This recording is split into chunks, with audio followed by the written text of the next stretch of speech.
Hello everyone. तो आज का हमारा टॉपिक आप देख सकते हैं डुअल सर्कुलेशन। थोड़ा सा इंपॉर्टेंट टॉपिक है 10th क्लास के लिहाज से, तो हम शुरू करते हैं। तो आप देख सकते हैं जैसे कि यहाँ पे डायग्राम में भी बना रखा है मैंने, डुअल सर्कुलेशन एक्चुअली ह्यूमंस में देखा जाता है और आपके एनसीईआरटी में भी यही है। तो डुअल सर्कुलेशन हम इसको इसलिए बोलते हैं क्योंकि ह्यूमंस के अंदर जो हमारा ब्लड होता है वो एक बार नहीं बल्कि 2 बार हार्ट के अंदर से एक चक्कर लगाता है। मीन्स सुनिएगा, आपको समझ में आएगा अभी। तो आप ये समझिए कि हमारा जो ह्यूमन हार्ट होता है उसके अंदर जो ब्लड होता है वो एक्चुअली 2 चक्कर लगाता है। 2 चक्कर लगाने की वजह से हमने उसको बोला डुअल। तो डुअल सर्कुलेशन हम लोग क्यों बोलते हैं? क्योंकि जो हमारा ब्लड होता है वो हमारे हार्ट के अंदर एक बार नहीं बल्कि 2 बार कंप्लीट चक्कर लगाता है, तो इसलिए हम उसको बोल देते हैं डुअल सर्कुलेशन। अभी इसको पढ़ेंगे तो देखते हैं। हम लोग यहाँ पे डायग्राम बना रखा है, कोशिश करिए इसको और आसान बनाने की। तो देखिए डायग्राम में अगर आप यहाँ पे देखेंगे तो मेनली मैंने बीच में हार्ट बना रखा है, ऊपर एक मैंने पूरे लंग्स को ना बना के मैंने यहाँ पे लंग्स लिख दिया। ये आप समझिएगा लंग्स है, जबकि यहाँ इंसान की पूरी बॉडी, लंग्स के अलावा जितनी बॉडी है उसको मैंने यहाँ पे ऐसे डिनोट करा है। कोई दिक्कत की बात नहीं होगी आपको। बाकी हार्ट में आप ज़्यादातर जानते ही हैं। तो हार्ट के हमारे 4 इंपॉर्टेंट पार्ट ये रहे, right atrium, left atrium, right ventricle और लेफ्ट वेंट्रिकल। इसको समझेंगे तो उससे पहले हम यहाँ पे देख लेते हैं कि डुअल सर्कुलेशन के अंदर हमारे वो कौन से 2 सर्कुलेशंस होते हैं। तो पहला हमारा सर्कुलेशन होता है उसको हम बोलते हैं पल्मोनरी सर्कुलेशन, पल्मोनरी सर्कुलेशन। दूसरा हमारा होता है सिस्टेमिक सर्कुलेशन। देखते हैं। तो पहले मैं आपको एक रफली बता देता हूँ क्या है पल्मोनरी सर्कुलेशन और क्या है सिस्टेमिक सर्कुलेशन, उसके बाद आपको डीपली दोनों को बता दूंगा। ज़्यादा लंबी वीडियो नहीं करने वाला वैसे भी। तो देखिए पल्मोनरी सर्कुलेशन, बेटा जहाँ कहीं भी वर्ड पल्मोनरी आएगा तो आप समझ जाइएगा इसका रिलेशन लंग्स से है, ठीक है।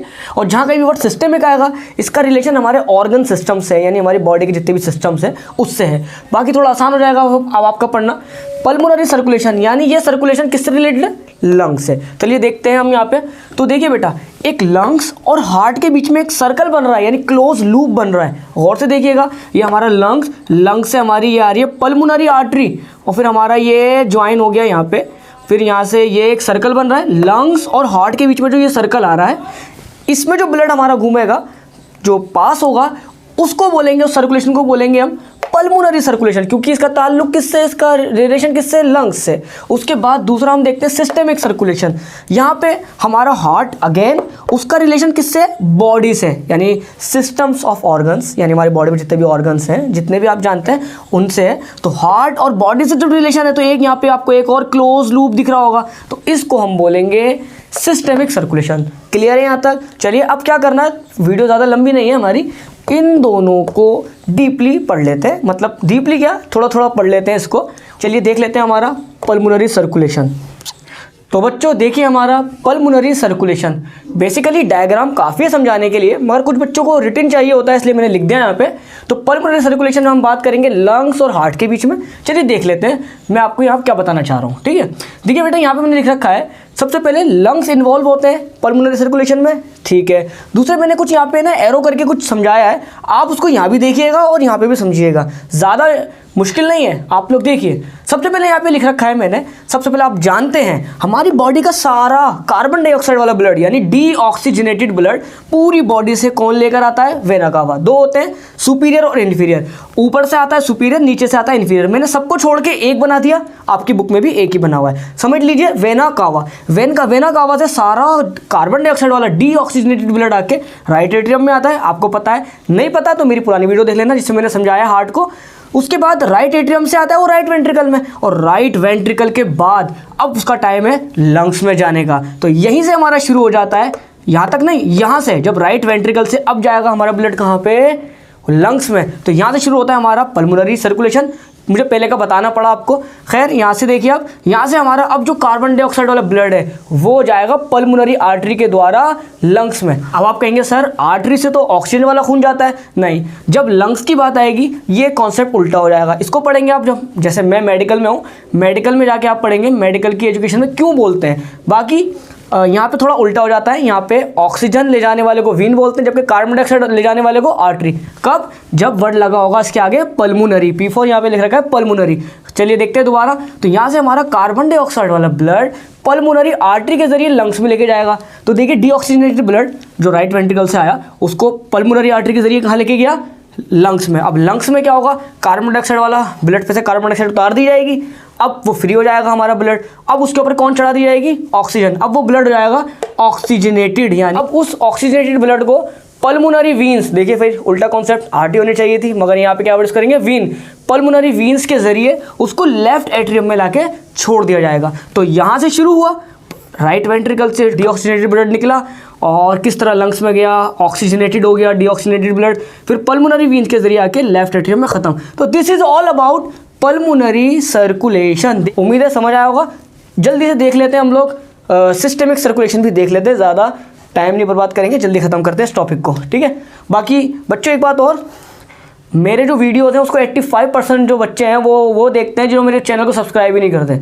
अब मैं दोबारा रेगुलर वीडियोस लेकर आऊँगा, पूरी कंप्लीट वीडियोस बनाऊँगा क्लास 10th की, इंक्लूडिंग फिजिक्स, केमिस्ट्री, बायो, फिर हम हिस्ट्री वगैरह सब बनाएंगे सिर्फ क्लास 10th की। तो मैं उम्मीद करता हूँ आप लोग इसको सब्सक्राइब कर लेंगे मेरे चैनल को। हमारा है अब सिस्टेमिक सर्कुलेशन, तो एक बार देख लीजिए, जैसे वहाँ पढ़ा वैसे हम यहाँ पढ़ेंगे। सिस्टेमिक सर्कुलेशन हमारा बॉडी या हमारे सिस्टेमिक ऑर्गन्स और टिश्यूज़ हैं बॉडी के, इसको मैंने यहाँ पे बॉडी लिख दिया बेटा, कोई दिक्कत तो बात नहीं। बॉडी का मतलब हमारी बॉडी के ऑर्गन्स हो गए सारे और टिश्यूज़ हो गए, तो मैंने बॉडी लिख दिया। यहाँ पे आपको पहले बता दिया बॉडी और हार्ट के बीच के ताल्लुक को हम बोलते हैं सिस्टेमिक सर्कुलेशन। आइए देख लेते हैं कहाँ से शुरू होता है और कहाँ खत्म। देखिए, तो वो ऑक्सीजन वाला ब्लड लेफ्ट एट्रियम से लेफ्ट वेंट्रिकल में आया था, अब यहाँ से शुरू होता है हमारा सिस्टेमिक सर्कुलेशन। ये लेफ्ट वेंट्रिकल से जो यहाँ पे एक जो बड़ी मोटी सी, यहाँ पे एक बहुत मोटी सी एक आर्टरी निकलती है, जिस आर्टरी का नाम होता है एओर्टा। बॉडी की सबसे ज़्यादा बड़ी आर्टरी, सबसे बड़ी ऑक्सीजन ले जाने वाली आर्टरी का नाम होता है एओर्टा। तो लेफ्ट वेंट्रिकल से ये एओर्टा निकला, ये एओर्टा निकलकर अब जो पूरी बॉडी को ऑक्सीजन सप्लाई करता है, तो हमारे यहाँ से शुरू होता है सिस्टेमिक सर्कुलेशन। देखिए आप, ऑक्सीजनेटेड ब्लड एओर्टा के जरिए हमारे ऑर्गन्स और टिश्यूज़ के पास पहुँचता है, वहाँ जाके क्या कहता है, ऑक्सीजन को उतार देता है, लीजिए भाई ऑक्सीजन ले लीजिए, अपने अपना वर्किंग करिए। हमारी बॉडी में आपको पता था लगातार हम लोग एनर्जी निकालते रहते हैं by the process of respiration and metabolic activities, जो वीडियो है बनी हुई देख लेना। तो यहाँ पे देखिए कि हमारे ऑर्गन और टिश्यू के पास जाके ऑक्सीजन उतारी जाती है, ऑक्सीजन की वजह से हम रेस्पिरेशन वगैरह करते हैं। जब रेस्पिरेशन करके अपनी एनर्जी निकाल लेते हैं, उसके बाद क्या होता है, हमारे एक वेस्ट प्रोडक्ट बनता है, जिस वेस्ट प्रोडक्ट का नाम आप सब जानते हैं, कार्बन डाइऑक्साइड। कब बनता है कार्बन डाइऑक्साइड? मेटाबॉलिक और रेस्पिरेटरी बाय प्रोडक्ट होता है, यानी वेस्ट होता है हमारा कार्बन डाइऑक्साइड। इसको निकालना भी जरूरी है। बॉडी पे आके ऑक्सीजन उतारी जाती है और हाथों हाथ वहाँ पे कौन चढ़ा दिया जाता है, कार्बन डाइऑक्साइड। कार्बन डाइऑक्साइड चढ़ा दी जाती है। अब कार्बन डाइऑक्साइड चढ़ाते ही वो ब्लड हो जाता है हमारा डीऑक्सीजनेटेड। अब वो ब्लड हमारा डीऑक्सीजनेटेड हो जाता है, वेना कावा से राइट एट्रियम में जाता है, राइट वेंट्रिकल में जाता है। उसके बाद हमारा ये सिस्टेमिक सर्कुलेशन भी खत्म। तो देख लीजिए कितना आसान है, कोई दिक्कत की बात नहीं है यहाँ पे। तो बाकी बच्चों यही था हमारा dual circulation, pulmonary circulation and systemic circulation. तो बाकी बच्चों रुको एक मिनट, मैं आपको एक काम करता हूँ। अब आपको पेपर में कैसे लिखना है उसके लिए मैं क्या करता हूँ, अब मैं यहाँ पे एक छोटा सा फोटो लगा देता हूँ, आप उसको देखिए, उसमें मुकम्मल इतना लिखा है जितना आपके पेपर में पूछा जाए उतना ही लिख कर आ जाना आप। तो इस फोटो को देखिए, इसमें सब कुछ है, देख सकते हैं आप, ठीक है। स्क्रीनशॉट ले लिया आपने। अब कंटिन्यूसली वीडियो आती रहेंगी, सब के आएंगी, don't worry. Physics, chemistry, biology, ecology, उसके बाद हम लोग हिस्ट्री भी पढ़ेंगे, हिस्ट्री भी पूरे एसएसटी पढ़ेंगे, इंग्लिश वगैरह एवरीथिंग पढ़ेंगे, क्लास 10 को कंप्लीट करेंगे। तो उम्मीद है आपको वीडियो पसंद आई होगी।